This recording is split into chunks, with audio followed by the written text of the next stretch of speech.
Hello दोस्तों, welcome back to your favourite YouTube channel IELTS with Deepak. और आज हम सीखने वाले हैं the most important part which is the vocabulary for आइल्स।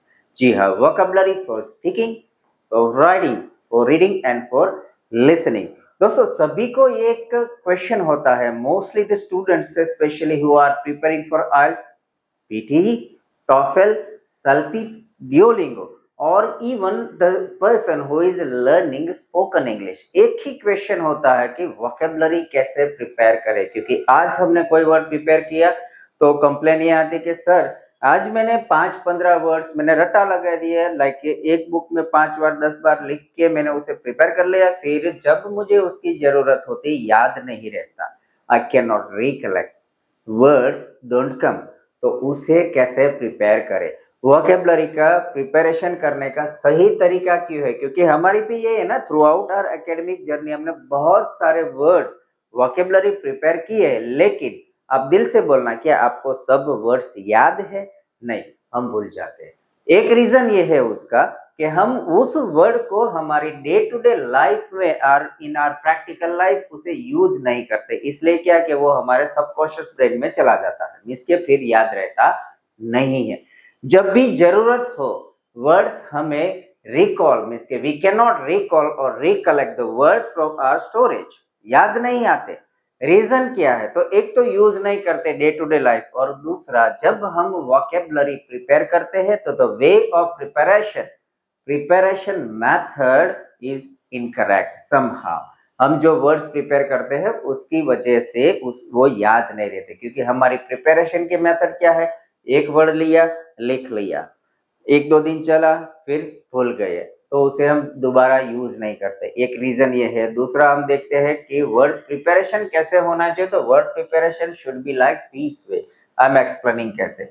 आपको जब भी कोई नया word, when you are preparing, when you are learning for spoken English, for even for IELTS, even for PT, the TOEFL, Duolingo, Salpi, for any sort of English language or vocabulary for English, आपको क्या करना है? जो एक word है आपको, आज मान लो कि फॉर एग्जाम्पल कोई वर्ड है, for example a noun that you are not aware about, आपको उस वर्ड के सभी के सभी फॉर्म्स याद करने हैं। फायदा क्या होगा? मीन्स के क्या क्या करना है, तो आपको पहले उसके सारे के सारे एंटोनिम्स है, सिनोनिम्स है, वो जो वर्ड है उसके एडजेक्टिव्स क्या है, एडवर्ब क्या है, नाउन क्या है, वो सारा का सारा एक पेज में लिखना है। फायदा क्या होगा? जब भी आप प्रिपेयर करोगे, मीन्स के आप जब भी कहीं ना कुछ शायद पढ़ोगे, लिखना चाहते हो या फिर सुनोगे, तो वो वर्ड का कोई ना कोई मीनिंग आपको नियर अबाउट पता चल ही जाएगा। आई एम एक्सप्लेनिंग कैसे। पहले हम एग्जांपल देखते कि मान लो कि मैंने यहाँ पे एक वर्ड लिया है, for example that is a beautiful. मेरे लिए एकदम नया है, मैंने आज तक ये वर्ड देखा नहीं है, सुना नहीं है, नया था। So what I have to do is first and foremost find out all the possible synonyms of that word beautiful. तो उसके possible synonyms, it can be attractive, gorgeous, pretty, lovely, stunning, elegant, charming, handsome. Yes, this word can be for male only, not for the female. Charming can be the female. Alluring, fascinating, radiant. ऐसे यहाँ पे क्या कि आपको 5, 7, 10 जितने आपको आसानी से मिल जाए उतने सिनोनिम्स आप लिस्ट डाउन कर लो। सेकेंड आपको करना है एंटोनिम्स, जिसके इसके विरोधार्थी एंटोनिम्स वर्ड कितने हैं वो भी आप नोट डाउन कर लो, लिस्ट डाउन कर लो। तो ब्यूटीफुल का एंटोनिम्स क्या होगा? देखिए यहां से भी आपको कुछ मिल जाएगा, जैसे कि अट्रैक्टिव है तो अनअट्रैक्टिव हो गया, फैसिनेटिंग सो नॉन फैसिनेटिंग, तो काइंड ऑफ वहां पे भी हमें एंटोनिम्स मिलेंगे। सो यहाँ पे होगा उसका ब्यूटीफुल का ugly, unattractive, plain, hideous, awful, dull, repulsive, homely, pleasing का displeasing, sightly का unsightly, जिसे हमें देखना पसंद ना हो, that is unsightly। ओके, सो ये हुए उसके सारे के सारे एंटोनिम्स। पहले आप सिनोनिम्स प्रिपेयर कर लो, उसके बाद प्रिपेयर कर लो antonyms. Then you will have to find out adjective, विशेषण। एडजेक्टिव क्या है? तो ये जो वर्ड है ना beautiful, it is itself, it is an adjective, वो खुद एक विशेषण एडजेक्टिव है। सो उसका एडवर्ब ढूंढो, फिर उसका ब्यूटीफुल का एडवर्ब क्या होता है वो भी चेक करो। So it is beautifully. It is called ly. Adverbs mostly contain ly at the end. So beautifully. और beautiful का noun क्या है वो भी आप देखिए। So that is beauty. Beautiful का noun होगा beauty. So ये करने से क्या फायदा होगा? फायदा ये होगा कि या it is boring, I would say, हमको भी पता है कि लाइक एक वर्ड के मीनिंग के लिए सर इतनी सारी मेहनत करनी। जी हाँ, इट इज सेड दैट आपने शुरुआत में अगर मेहनत कर ली, आप जब इंग्लिश सीख रहे हो, when you are learning the English in your like beginning of your journey, when you practice in that way, आपको आगे जाके फिर वर्ड्स में, वोकेबलरी में कहीं पे भी कभी भी प्रॉब्लम नहीं आएगी। That is my guarantee. क्योंकि रीजन क्या है, एक वर्ड के हिसाब से आप देखो, आपने उसके आसपास के कितने सारे वर्ड्स प्रिपेयर कर लिए। अब होगा क्या, जब आप नेक्स्ट कहीं पे भी कुछ शायद पढ़ रहे हो या सुन रहे हो and you got a word awful, जैसे ही आपको ऑफुल वर्ड आया तो फिर आपको दोबारा डिक्शनरी लेके बैठना नहीं या फिर गूगल में सर्च नहीं करना पड़ेगा। क्यों? क्योंकि आपको ये पूरा पिक्चर आपके ब्रेन में फिर से विजुअलाइज हो जाएगा। अच्छा, जब मैंने ब्यूटीफुल किया था उसका ये एंटोनिम्स है, तो सारा का सारा आपके दिमाग में पिक्चर क्लियर हो जाएगा और वो जो सेंटेंस है आप पढ़ रहे हो या फिर सुन रहे हो उसका एग्जैक्ट मीनिंग आप पकड़ पाओगे कि yes, awful is what it is the antonyms of beautiful. या फिर अब जब कभी भी मान लो कि कहीं पढ़ाई कर रहे हो, पढ़ रहे हो, कोई नॉवेल है, कोई बुक है या फिर आपका एकेडमिक सिलेबस है, कुछ भी पढ़ रहे हो and you received a word that is radiant और एलिगेंट, तो फिर अगेन आपको डिक्शनरी चेक करने की जरूरत नहीं पड़ेगी। क्यों? क्योंकि आपको पता है the radiant, the elegant, the stunning is the synonyms of beautiful.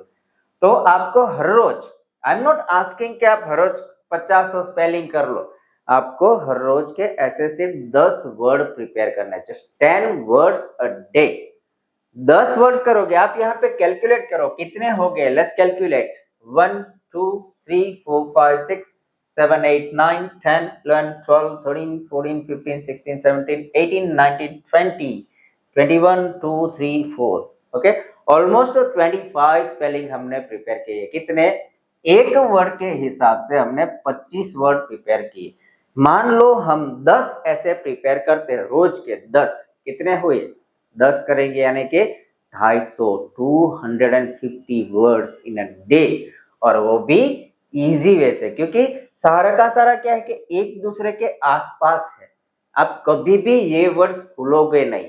आप आइल्स में या टॉफेल में और पीटी में जब भी प्रिपरेशन करो, आई एम एडवाइजिंग यू, जब भी शुरुआत करो, वोकेबलरी बिल्डिंग की शुरुआत करो, you should be starting in this way.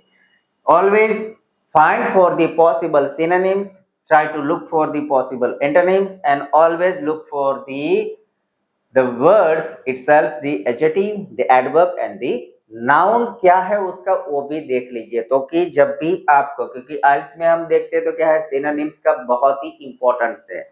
Vocabulary जो है वहां पे, तो वोकेबलरी में सिनोनिम्स और एंटोनिम्स का एक्सट्रीमली इंपॉर्टेंस है for reading, listening, paraphrasing, writing, speaking, सभी में। तो आप ऐसे प्रिपेयर करोगे, I am giving you a guarantee, आपका वोकेबलरी का जो क्वेश्चन है, वर्ड बिल्डिंग की जो समस्या है, the problem that most of the students are facing for the words vocabulary, that would be resolve immediately. आपका प्रॉब्लम सॉल्व हो जाएगा। अब हर रोज 10 वर्ड ऐसे पकड़ो, हर रोज प्रिपेयर करो, I guarantee you, you will have a better strong vocabulary. आपने सुना ही होगा the Shashi Tharoor, the encyclopedia of English. Shashi Tharoor जो प्रिपेयर करते हैं उसका ये कहना है कि मैं जब भी पढ़ता हूं, मैंने शुरुआत में क्या बहुत पढ़ाई की, read read read and read, I kept reading always, the same I did.